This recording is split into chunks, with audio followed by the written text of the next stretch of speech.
Hello बच्चों, let's read the question. कह रहा the rate of a reaction, पहला ऑप्शन है बच्चों increases with increase in temperature, second में कह रहा है decreases with decrease in temperature, तीसरे में कह रहा है does not depend on temperature और चौथे में कह रहा है does not depend on concentration. मतलब रेट ऑफ रिएक्शन की बात कर रहा है दो फैक्टर्स के ऊपर किस तरह से डिपेंड करेगा। एक तो है टेम्परेचर और दूसरा है आपका कंसंट्रेशन। क्या है बच्चों? दूसरा है आपका कंसंट्रेशन। तो पहले हम बात कर लेते हैं, चलो कंसंट्रेशन की। किसकी बच्चों? कंसंट्रेशन की बात कर लेते हैं। ओके, सपोज करो ए गोज टू बी कोई रिएक्शन हो रही है बच्चों, इसके लिए रेट कांस्टेंट है आपका के। तो इसका रेट लो एक्सप्रेशन कैसे लिखोगे? आप लिखोगे रेट इक्वल टू के into concentration of A. Okay बच्चों, तो रेट तो डायरेक्टली प्रोपोर्शनल आ रहा है। ओके बच्चों, कंसंट्रेशन ऑफ ए के, किसके बच्चों? कंसंट्रेशन ऑफ ए के, और यहाँ पर ए की पावर होगी अल्फा। ओके बच्चों, क्या होगी बच्चों?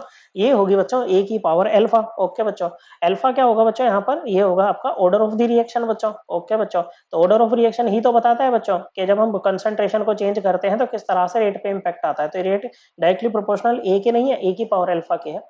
अगर अल्फा की वैल्यू 0 है, ओके, तो रेट जो है ना बच्चों, ओके, ये तो 1 हो जाएगा बच्चों, किसी भी पावर, किसी की भी पावर 0 1 हो जाएगा बच्चों। अगर 0 ऑर्डर रिएक्शन है तो रेट इंडिपेंडेंट हो जाएगा कंसंट्रेशन के। लेकिन वहीं अगर आप अल्फा की वैल्यू को 1 कर दो बच्चों, क्या कर दो? अल्फा की वैल्यू को 1 कर दो, तो रेट डायरेक्टली प्रोपोर्शनल हो जाएगा कंसंट्रेशन ऑफ ए के। मतलब अगर कंसंट्रेशन बढ़ाओगे तो रेट भी बढ़ेगा। अल्फा की वैल्यू 2 कर दोगे तो बच्चों ए स्क्वायर बच्चों और भी ज्यादा बढ़ेगा बच्चों। ओके, तो हम ऐसा नहीं कह सकते कि it does not depend upon concentration. Okay, वो बात डिपेंड करती है कि भाई ऑर्डर क्या है बच्चों, उस हिसाब से वो कंसंट्रेशन पे डिपेंड करेगा। अगर 0 ऑर्डर रिएक्शन है तो नहीं करेगा बच्चों, अन्यथा करेगा। तो इसको ओवरऑल हम इनकरेक्ट ही कहेंगे इस स्टेटमेंट को। ओके बच्चों, क्योंकि भाई कंसंट्रेशन पे तो डिपेंड कर रहा है,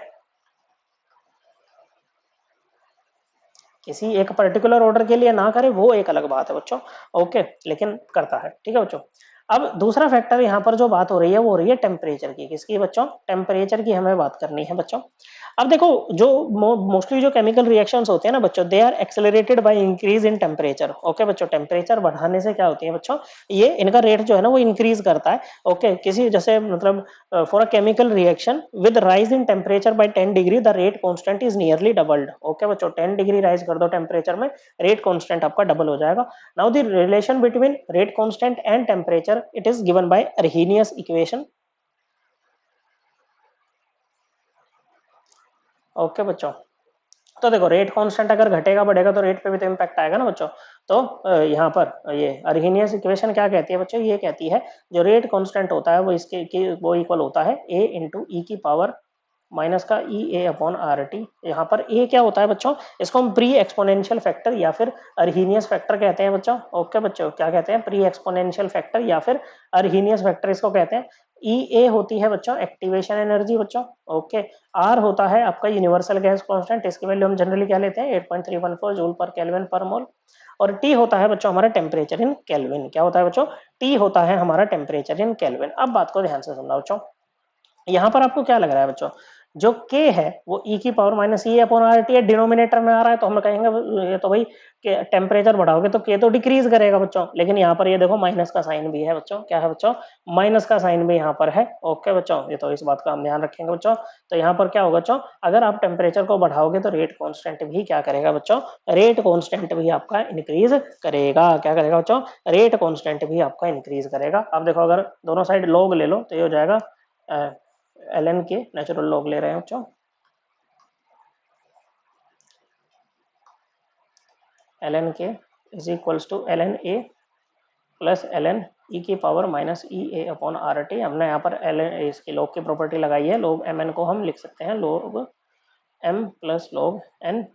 ओके बच्चों, और एक और प्रॉपर्टी ln पी की पावर क्यू, क्यू क्या लिख सकते हैं? क्यू ln पी हम लिख सकते हैं। तो इसको बाहर निकालोगे और ln ई की वैल्यू होती है 1 बच्चों, तो ये हो जाएगा ln A minus E A upon R T denominator में, लेकिन यहाँ पर नेगेटिव साइन है। तो ये बच्चों के की वैल्यू क्या कर जाएगी? इंक्रीज कर जाएगी टेम्परेचर के साथ में। So rate of a reaction increases with increase in temperature, ये बात सही है बच्चों। डिक्रीज करेगा या डिपेंड नहीं करेगा, ये दोनों बातें गलत है बच्चों। सो करेक्ट आंसर है ऑप्शन 1। आई होप आपको ये एकदम क्लियर हो गया होगा। थैंक यू बच्चों।